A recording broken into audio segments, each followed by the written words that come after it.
Today is not only Constitution Day in the United States, but it also marks the 8th year anniversary for GTA 5.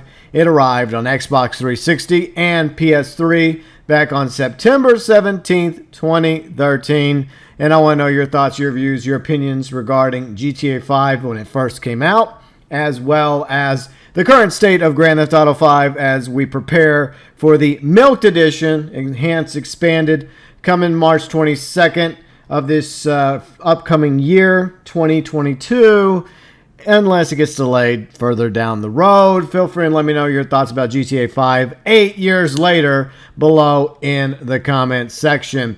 I've been a Grand Theft Auto fan since the very beginning. Most of my subscribers and viewers know this.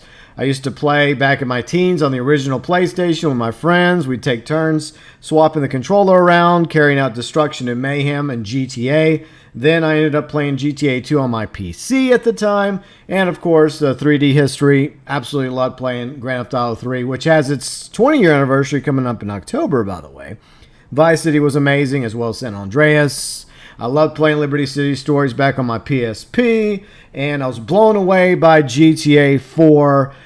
And then Grand Theft Auto 5 came out, and it took it to a whole new level. Amazing at the time. And I was thoroughly impressed with how much better the game was from GTA 4 to GTA 5. Graphically, obviously, it was a major improvement. And there were other things I enjoyed about GTA 5 over GTA 4. A lot of people will counter that and say, well, the ragdoll physics were much better in GTA 4. There was things about GTA 4 I also agree with. The story DLCs, for one thing, Ballad of Gay Tony, Lost and Damned. It's unfortunate we never actually got story DLC for GTA 5 for reasons. But there's definitely a lot to love about Grand Theft Auto 5, the story itself. And I had a hell of a time playing through it 5 times. Twice on the 360, once on PS4, Xbox One, and then again on PC. And it has probably one of the best-selling video games of all time. 150 million copies sold, according to VGC. Billions of dollars in Take-Two and Rockstar's pockets. I think the estimate is roughly, $6 billion with a B? That is insane. But at the same time, this game is 8 years old. I enjoyed it when it first came out, and I was blown away how much better it looked on the PS4, Xbox One ports, and, the PC ports, if you had a really good PC, took it to a whole new level. But at the same time, I really do feel like Rockstar needs to move on from GTA 5.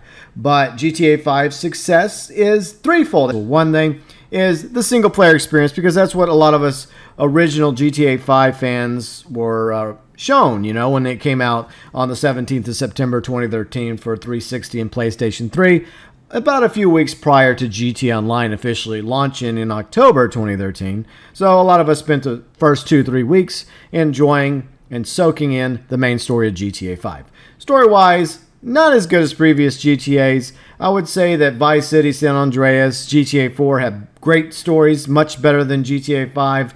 But GTA 5's story is a decent story. It's not bad. It definitely has its moments. And the world itself was amazing, and there was a lot to do in GTA 5 story-wise. But after an 8-year period, you feel like you've been there, done that over and over again, and after a while, it gets a little tiresome. But the love and the attention to detail that Rockstar put into GTA 5 cannot be denied, and it is a game that I have enjoyed playing over the past several years. Mostly I played on GTA Online since launch, October 2013, but personally that was not my original reason for getting GTA 5. It was for the story mode itself, because up until that point, I was all about story mode games, from GTA 4, the 3D era GTAs, Red Dead Redemption 1, Bully, and we can go much further back than that. I did play a little bit of Red Dead Redemption multiplayer at the time, as well as GTA 4 multiplayer. They didn't really appeal to me as much as the story mode single player experience did, but a lot of that changed in October 2013 when GTA Online launched. And yes, I would say that I probably spent more time playing GTA Online than GTA 5 over the past 8 years. I thoroughly enjoyed the time I spent with Michael, Trevor, and Franklin in GTA 5. I've been there, done that, as most of you have, and I really do want to move forward onto a future Rockstar game. So like I said, it's a threefold success, not just the single-player experience. I think that the modding community definitely helped sales with GTA 5, especially on PC, because they have done a great deal of enhancements, improvements, and a lot of things that they've added mod-wise to the single-player experience of GTA 5, not to mention GTA 5M. 5M is amazing. I've been wanting to get into 5M forever, but I just never got around to it. But all the like the role-playing servers and everything else going on, like Bruffy's Project Homecoming server, those are great. Those are fantastic. And you cannot deny the fact that a lot of the PC sales for GTA 5 are because of the awesome modding community. But the third reason why GTA 5 is one of the most successful video games of all time is, whether you love it or hate it, due to GTA Online and the shot cards. It's just a reality. That's just a fact. They've made so much money off of the shark cards for GTA Online, all the way back from the 360 PS3 eras, PS4, Xbox One, PC, and going forward into PlayStation 5 as well as the Xbox Series. The numbers and the money speaks for itself, and the fact that a lot of people are still playing GTA Online to this day, even on like PlayStation 3 and 360. Not as many people are playing over there, especially since it's about to be like officially retired in December. There's still plenty of players on PS4, Xbox One. It's not as safe as on PC because of the peer-to-peer system, because Rockstar and Take-Two do not want to spend money, invest in dedicated servers. Maybe they will for the PlayStation 5 and Xbox Series versions of GTA Online, but at the same time, we're mostly talking about GTA 5 here. So the impressive changes that were made from the 360 PlayStation 3 era, a year later, to Xbox One as well as PS4 and then to PC are amazing. Step by step, seeing how different GTA 5 looks from when it first started 8 years ago today to a year later on the Xbox One, PS4 versions, then after that in spring 2015 with the PC version, especially with all the mods that have been created and made by the modding community. But the not so impressive changes with the E&E Milked Edition of GTA 5, the trailer last week, obviously most of us were not impressed with it in the slightest. I ranted about it. You know how I feel. I know how most of you feel. So, yeah, I don't really see the point in them continuing to milk out GTA 5 any further. It's had a good run over the past 8 years. Why not, at the very least, just simply give us like some sort of like PS5, Xbox Series graphical improvements and upgrades free of charge? Especially since Rockstar and Take-Two have made so much money off of GTA 5 over the past several platforms in 8 years now. Why not simply just do that? Because GTA 5 is already backwards compatible from PS4 to PS5, Xbox One to Xbox Series S and X. That would be a better PR move, in my opinion, but it would not equal more monies in Rockstar and Take-Two's pockets. So, obviously, that's why they're going with the enhanced, expanded, milked edition coming out March 2022, unless, like I said, it might get delayed. Or it might get canceled with all the backlash. You never know. But on its own, excluding GTA Online, what would the enhanced, expanded, milked edition of GTA 5 exclusively for PlayStation 5, Xbox Series need in order to keep going strong and last a few more years and appeal to new gamers or veteran players like myself? I have a few things that I think Rockstar could do. Most of them they probably won't. One is this version needs to be graphically on par with Red Dead Redemption 2, which released back in 2018. If we go by the trailer from last week, yeah, it doesn't even look close to being graphically as appealing or good looking as Red Dead Redemption 2. So I'm going to press X to doubt on that one. Content from GTA Online, probably from 2013 all the way up to 2020. At least most of the content from GTA Online would be good, like all the cars, clothing, weapons, properties for Michael, Trevor, and Franklin to purchase, especially the garage properties, because the garage space each of them have is very limited. It would be awesome if Rockstar did decide in the enhanced expanded edition of GTA 5 to add the 2013 through 2020 GTA Online content to GTA 5 Milked Edition for you to also have in story mode. I don't know if that's going to happen either. Maybe some of it will be added. Maybe some of it will not be added.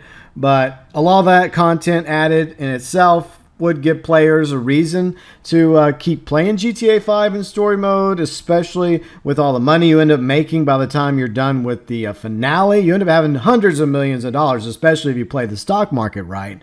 And a lot of times you don't really have anything else to spend it on after you're said and done. You bought all the other properties and you filled up your limited garages for Michael, Trevor, and Franklin.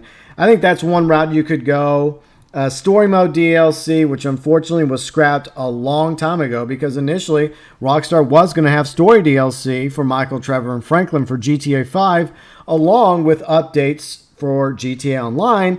But since GTA Online was making Rockstar and Take-Two so much money, unfortunately, the story DLC for GTA 5 got scrapped, and I'm sure some of it got repurposed, repackaged, recycled into GTA Online content. Expansions. This is the big one. This is something I think GTA 5 and GTA Online for PS5, Xbox Series, and PC definitely need going forward. New maps. Like, for example, North Yankton. We only have access to North Yankton in 2 chapters, at the beginning of the game and somewhere in the middle of the game. And I think that it would make sense if Rockstar made it to where we had a free roam version of North Yankton to explore in GTA 5 as well as GTA Online. And we actually had some properties we could purchase up there with Michael, Trevor, and Franklin. Even if it was like post-main story, like once the main story is over, then North Yankton officially unlocks for you in story mode with some side quests. You can do some additional missions maybe, as well as properties to purchase. Along with North Yankton, I've been also wanting Liberty City to be added to GTA 5, GTA Online for the longest time as an expansion, where we could go to the airport, LSIA, and get a ticket, and then fly from southern San Andreas all the way over to Liberty City. That would be awesome if it had its own properties, its own missions in story mode, and in GTA Online for us to enjoy. But specifically here, I just don't see Rockstar bothering, even though part of that title is expanded, which would imply that there's going to be expansions to GTA 5, a new map, new location, or maybe not so new, familiar, like North Yankton, Liberty City. Those are my 2 primary candidates there. One or the other or both would be awesome. Other choices would be obviously San Fierro or Las Venturas, but I seriously doubt Rockstar is going to give us San Fierro or Las Venturas in the GTA 5 enhanced, expanded, milked edition. But at the very least, North Yankton is a free roam location, a fully complete North Yankton, as well as an up-to-date looking Liberty City would be awesome and would definitely be a strong selling point for GTA 5 enhanced, expanded, milked edition whenever it happens to come out sometime in 2022, whether it's March or later on. It would definitely be appealing for a lot of us GTA fans, new and old. But at the same time, most importantly, I feel like GTA 5 has had a great run. It really has, and you cannot deny the fact that it has sold more copies than almost any other game out there in video game history. And a lot of people, including myself, thoroughly enjoyed playing GTA 5. I also enjoyed playing through Skyrim, but I get tired of seeing them bring back Skyrim over and over and over again. It's time to move on, Bethesda and Microsoft, to Elder Scrolls 6. And the same thing can be said to Rockstar and Take-Two. It's time for you to move on from GTA 5 and give us GTA 6 eventually. I mean, we don't want it rushed like Cyberpunk, but at the same time, there's been a pretty long span of waiting between GTA 5 and GTA 6, whereas the period between GTA 4 and GTA 5, not as long. So the only logical answer that we can come up with as to why one of the largest development studios in the world, like Rockstar, which has studios all over the place, Scotland with Rockstar North, Rockstar San Diego in California, quite a few others as well. The reason why it's taken them so long to get out GTA 6 could be because certain people have left the company, like Leslie Benzies, former president and executive producer of Rockstar, as well as Dan Houser, one of the lead writers, a former VP, Laszlo, a few others from behind the scenes, and the fact that maybe they just don't have a good script idea or concept for GTA 6, or perhaps The problem is GTA 5 and GTA Online has been a victim of its own success, therefore making way too much money for Rockstar and Take-Two, so much so that they just can't bring themselves to move on from GTA 5 to another game. Yes, I realize Red Dead Redemption 2 came out nearly 3 years ago, but at the same time, 3 years later, still not a new Rockstar game. The average turnabout is usually like 3 or 4 years for like a really good video game. 2 for, lesser games. But I feel like, GTA 5, it's been great. It's been real. And I don't really see the point in them pimping it out again, slapping a $70 price tag on GTA 5. Just allow us to have the ability to forwards compatible it from PS4 to PS5 or Xbox One, Xbox Series, like we can already do, and simply just give us a quote-unquote upgrade. Like, just download this free upgrade, and it improves whatever improvements allegedly were in that trailer last week. Yeah, didn't really see any either. So, anyways, 8 years, GTA 5.